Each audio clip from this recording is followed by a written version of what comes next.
دھواں ان کے ناک کے ذریعے پھیپھڑوں میں پہنچا تو ان کا سانس اکھڑنا شروع ہو گیا۔ یوگی سمیت وہ سب اٹھ کر بھاگے اور گرتے پڑتے پہاڑ سے اترنے لگے۔ کھانس کھانس کر ان کی پسلیاں درد کرنے لگ گئی تھیں۔ پہاڑ سے اترتے ہی وہ سب سر پر پاؤں رکھ کر بھاگے اور جس کا جدھر منہ اٹھا سر پیر رکھ کر بھاگتا چلا گیا۔ یوگی کا پتہ ہی نہ چلا وہ کدھر نکل گیا۔ باقی لوگ کسی نہ کسی طرح گاؤں پہنچ گئے تھے۔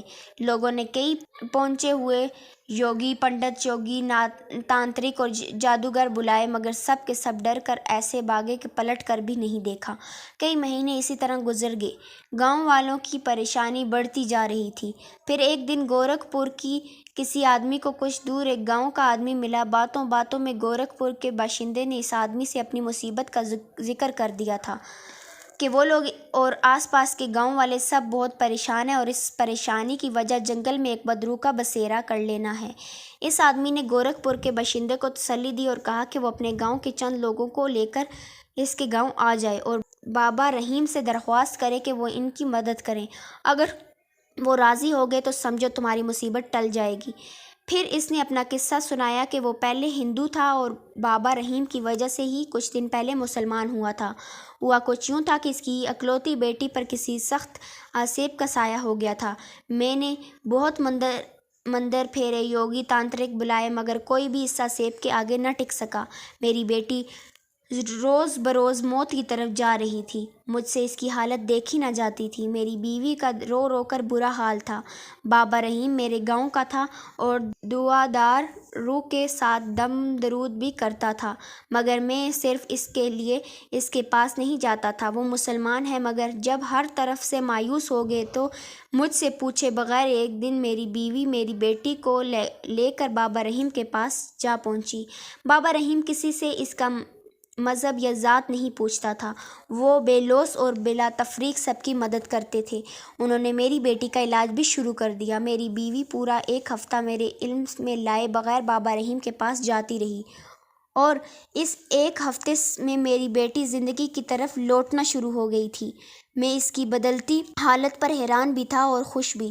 پھر ایک دن میری بیوی نے مجھے بتایا کہ یہ سب بابا رحیم کے علاج سے ممکن ہوا ہے۔ میری ایک ہی بیٹی تھی اور وہ مرتے مرتے جی اٹھی تھی۔ مجھے اور کیا چاہیے تھا؟ ورنہ سچی بات تو یہ ہے کہ میں اس کی طرف سے اب مایوس ہو گیا تھا۔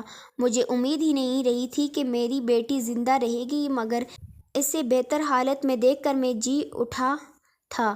اگلی بار میں بھی اپنی بیوی اور بیٹی کے ساتھ بابا رحیم کے پاس گیا تھا۔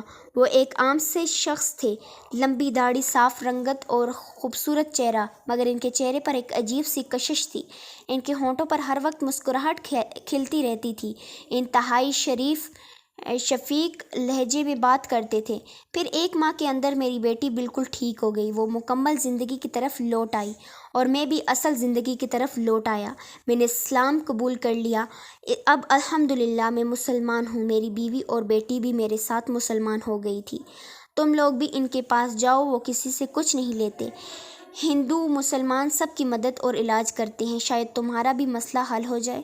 2 دن بعد گورکھپور اور قریبی گاؤں کے چند بزرگ آدمی بابا رحیم کے پاس بیٹھے انہیں اپنی پریشانی بتا رہے تھے۔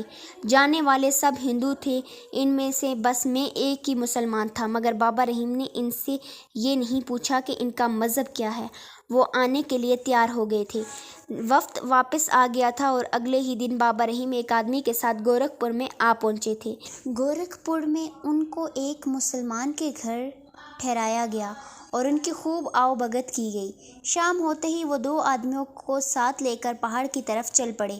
ان کے ساتھ ایک آدمی گورکھپور کا تھا جو ان کو راستہ بتانے کے لیے ساتھ گیا تھا اور دوسرا ان کے ساتھ ہی آیا تھا۔ پہاڑ کے قریب پہنچنے پر بابا رحیم نے گورکھپور والے آدمی کو واپس روانہ کر دیا اور خود پہاڑ کے دوسری طرف بنے چھوٹے سے میدان میں حصار باندھ کر بیٹھ کر تلاوت کرنے لگا۔ عشاء کی نماز کا وقت ہونے پر ساتھ آئے آدمی نے اذان دی۔ پھر انہوں نے نماز پڑھی۔ رات کچھ گہری ہو گئی تھی۔ نماز سے فارغ ہونے کے بعد وہ ابھی بیٹھے ہی تھے کہ جنگل کے سناٹے کو چیرتی ایک خوفناک سی آواز آئی تھی۔